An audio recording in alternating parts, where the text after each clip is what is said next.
Hello friends, welcome to my channel N series world. ये movie Isaac नाम के लड़के पे है जिसकी माँ को अभी कुछ ही अरसा हुआ था मरे हुए और अचानक उसके बाप की एक कार एक्सीडेंट में मौत हो जाती है।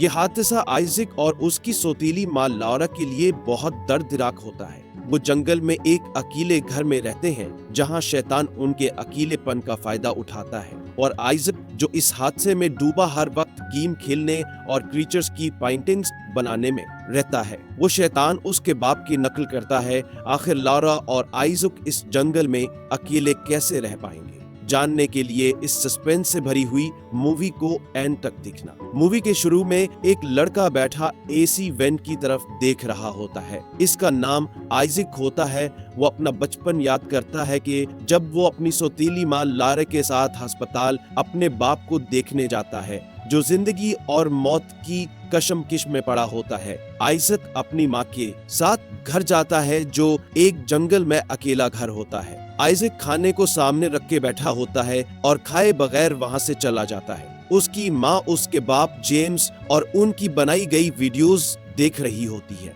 और आइजक गेम्स खेल रहा होता है। जेम्स की वकील और एक सोशल ऑफिसर वहां आते हैं। जेम्स की वकील लॉरा को बताती है कि जेम्स अपनी सारी प्रॉपर्टी उसके नाम कर गया है और उसकी लाइफ इंश्योरेंस के पैसे भी लॉरा को मिलेंगे, पर उसकी ख्वाहिश है कि उसको उसकी पहली बीवी के साथ दफन किया जाए जो घर के साथ गार्डन में दफन है और वो गार्डन आइजक के नाम पर रहेगा। सोशल ऑफिसर उसे बताती है कि उसे आइजक को 18 साल तक अपने साथ रखना होगा और उसकी देखभाल करनी होगी। लॉरा शराब पीती है और वीडियोस लगाकर देखती है। वो सो रहे हैं, अचानक जंगल से एक रोशनी आने लगती है और बाहर कोई खड़ा होता है। जेम्स का दोस्त रॉबर्ट वहां आता है। लॉरा उसे बताती है कि वो आइजक को कैसे अपने साथ रख सकती है क्योंकि वो उससे नफरत करता और बहुत कम बोलता है उसके साथ। रॉबर्ट की भी तलाक हो चुकी है और वो लारा को इम्प्रेस करने चला आता है। आइजक अपने बाप के बारे में किसी से भी बात नहीं करना चाहता।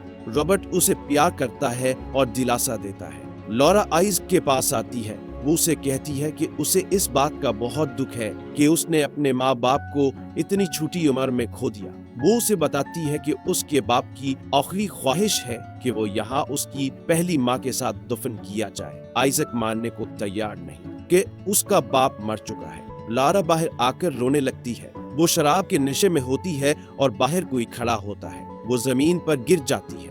अचानक एक रोशनी फिर उनके घर आने लगती है और फिर बंद हो जाती है। अगले दिन जंगल में बहुत धुआं होता है। लॉरा उठती है और देखती है। आइजक भी बाहर जाता है। वो देखते हैं कि कहीं से बहुत ज्यादा धुआं आ रहा है। वो आइजक को अंदर आने का कहती है और फायर फाइटर्स को कॉल करके बुलाती है। वो उसे कहते हैं कि उन्होंने देखा है पर वहाँ कोई आग नहीं लगी हुई। लॉरा जेम्स और आइजक की वीडियो लगाकर देख रही है। लॉरा को वही रोशनी नजर आती है। वो उस रोशनी को देखने बाहर जाती है। वो वहाँ जेम्स की गाड़ी को देखती जिसका एक्सीडेंट होता है और पीछे कोई होता है। आइजक और लॉरा जेम्स को उसी गार्डन में दफना देते हैं। आइजक की आंखों में कोई आंसू नहीं। वो वहाँ रॉबर्ट को देखता है जो उसकी सौतीली माँ के पास होता है। लॉरा शराब पी रही है और तेज आवाज में म्यूजिक लगा देती है। आइजक अपने कमरे से बाहर आता है। वो लॉरा को जमीन पर पड़ा हुआ देखता है। वो उसे आवाजें देता है। उनका कुत्ता किसी चीज को देखकर भूख रहा है। वो उससे टेबल के नीचे देखते हैं। वो वहां से भागती है जब उनका कुत्ता उसके पीछे जाता है। वो आइजक के कमरे की खिड़की तोड़कर भाग जाती है। आइजक को अपने कमरे में डर लगता है और वो अपनी माँ के साथ लेट जाता है। वो दोनों यकीन नहीं करते कि वो एक साथ सो रहे थे। क्या आइजक ने लॉरा को माँ कबूल कर लिया?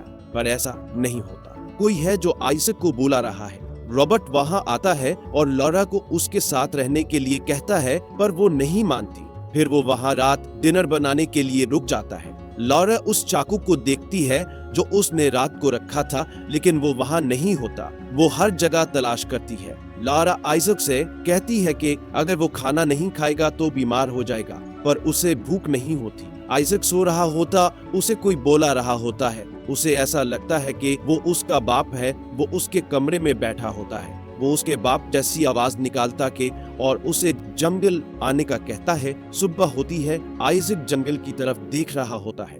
वो बाहर आता है और जंगल की तरफ जाने लगता है। लॉरा उसे देख रही है। वो झाड़ियों में किसी को देख रहा है। उसका कुत्ता भागकर वहां जाता है और उस चीज को पकड़ने लगता है। लॉरा उसे पकड़ती है और वापस ले आती है। वहां वही ऑफिसर आ जाती है। वो उसे कहता है कि उसने अपने बाप को देखा है। वो उसे बताता है कि उसका बाप रात को उसके कमरे में आया था और उसे बताया है कि वो जंगल में है और अब उसने अपने बाप को झाड़ियों में साफ देखा है। वो ऑफिसर उसे बताती है कि उसके बाप का कार एक्सीडेंट हुआ था और वो अब नहीं रहा, तो उसने वहां किसको देखा है। वो कहता है कि वो उसका बाप ही था, लेकिन उसका जिस्म अब बदल चुका है। वो कहती है कि वो एक आर्टिस्ट है जो पेंटिंग्स बनाता है, तो क्यों ना वो उससे उसकी तस्वीर बना के दिखाए। वो उसे उसकी तस्वीर बना के दिखाता है और कहता है कि उसका बाप उसका जंगल में इंतजार कर रहा है। वो ऑफिसर लॉरा से पूछती है कि आइज़ैक ने उसकी पहली माँ के मर जाने के बाद कुछ ऐसा किया था। वो बताती है कि उसने ऐसा नहीं किया, अब वो कर रहा है। वो कहती है कि कुछ तो है जो उसे उसके बाप की शक्ल में तंग करने की कोशिश कर रहा है।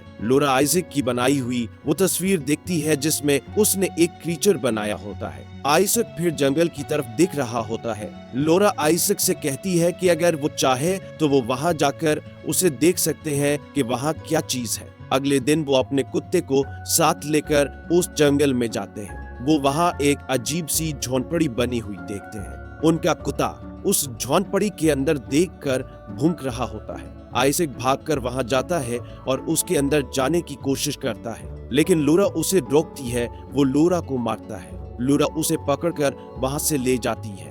लॉरा रॉबर्ट को कॉल करती है और उसे कुछ लाने के लिए कहती। रॉबर्ट घर आता है। वो उससे कहती है कि वो आइज़ैक के पास अब नहीं रुक सकती, क्योंकि वो अब उस पर हाथ उठाने लगा है। आइज़ैक सो रहा है। लॉरा उसके कमरे में एक स्पे कैमरा लगा देती है और मोबाइल से उस पर नजर रखती है। उनका कुत्ता बाहर भाग जाता है और वो उसी जगह जाता है, पर वहाँ वो चीज उस पर हमला कर देती है। रॉबर्ट लॉरा को बुलाता है। वो वहाँ अपने कुत्ते को जख्मी हालत में देखते हैं। वो उसे डॉक्टर के पास ले जाते हैं, जो उन्हें बताती है कि ये किसी जानवर का किया नहीं, किसी ने चाकू के साथ उसे जख्मी किया है। लॉरा को लगता है आइज़ैक ने ऐसा किया होगा। वो देखती है कि जेम्स की कब्र को किसी ने खोदने की कोशिश की है। आइज़ैक को एसी वेंट में से आवाजें आती हैं और कोई उसे खोल देता है। वो देखता है कि उनका कुत्ता वहाँ होता है, पर वो वहाँ कैसे आ सकता है। वो उसके अंदर अपने बाप के सर को देखता है, जो उसे कहता लॉरा और रॉबर्ट पर यकीन ना करें और वो उसके पास आए। लॉरा ये देखकर उसके कमरे में जाती है। वो उन्हें बताता है कि उसका बाप यहाँ आया था। वो उस ऑफिसर से कहती है कि उसने भी जेम्स के चेहरे को देखा है, पर वो कहती है कि ऐसा नहीं हो सकता क्योंकि वह सदमे में है। लॉरा जोर जोर से चलाती है। आइज़ैक अपनी माँ को रॉबर्ट के साथ देखकर जंगल में उसी जगह आ जाता है। वो उसे कहता है कि रॉबर्ट को वहां लेकर आए। वो आइज़ैक को अंदर आने का कहता है। अगले दिन लॉरा रॉबर्ट से कहती है कि आइज़ैक के साथ बाहर कहीं घूमने चला जाए। रॉबर्ट उसे साथ लेकर जंगल की तरफ ले जाता है। आइज़ैक उसे उसी जगह पर लेके जा रहा होता है। लॉरा उसके कमरे में आती है और वो उसी झोंपड़ी की पिक्चर को देखती है। आइज़ैक उसे वहां ले आता है। रॉबर्ट उस झोंपड़ी के करीब जाने लगता है। आइज़ैक उसे बताता है कि उसका बाप अंदर है, पर उसने भी अभी तक अंदर जाकर नहीं देखा। रॉबर्ट उसे वापस जाने का कहता है। तभी वहाँ वही क्रीचर आ जाता है। लॉरा अस्पताल आती है जहाँ रॉबर्ट होता है। उसे उसने बहुत बुरी तरह से जख्मी किया होता है। वो घर वापस आती है और आइज़ैक से पूछती है वहाँ किया हुआ था, पर वो उसे झूठ बताता है कि वो फसल गया और झाड़ियों में जा गिरा। लॉरा को आइज़ैक पर शक होता है कि उसने उन्हें के कुत्ते को मारा और रॉबर्ट को भी। वो कहती है कि वो सुबह इस घर को छोड़कर जा रही है। वो यहाँ मजीद नहीं रुक सकती। लॉरा और आइज़ैक सो रहे होते हैं। वो क्रीचर अपनी झोंपड़ी से निकलकर उनके घर आ जाता है। लॉरा जाग जाती है। वो आइज़ैक के कमरे में उस क्रीचर को देख लेती है जो उस पर हमला कर देता है। वो दरवाजा बंद कर देती है। आइज़ैक उसकी असल शक्ल को देखकर जोर जोर से चलाने लगता है। लॉरा उसके कमरे में आ जाती है और दरवाजा बंद हो जाता है। वो क्रीचर उनकी तरफ बढ़ने लगता है। आइज़ैक चाकू पकड़ लेता है। उसकी माँ चाकू पकड़कर उस पर हमला कर देती है। वो वहाँ से भाग जाता है। लॉरा सदमे में चली जाती है। आइज़ैक उसे बार बार आवाज देता है। फिर हम आइज़ैक को बड़ा हो चुका है। हम उसको उस गार्डन में देखते हैं जहाँ उसके बाप की कब्र होती है। वो वहाँ से उसी झोंपड़ी के पास जाता है और फिर उसके अंदर चला जाता है। जहां उसे उस क्रीचर की हड्डियों का ढांचा मिलता है। वो अपनी माँ के पास घर आ जाता है। यहाँ इस मूवी का एंड हो जाता है। अगर वीडियो पसंद आई हो तो हमारे चैनल को सब्सक्राइब करें और नीचे कमेंट करके बताएं और ऐसी नई मूवीज देखते रहें। मिलते हैं नई मूवी के साथ, तब तक के लिए अपना ख्याल रखें। बाय।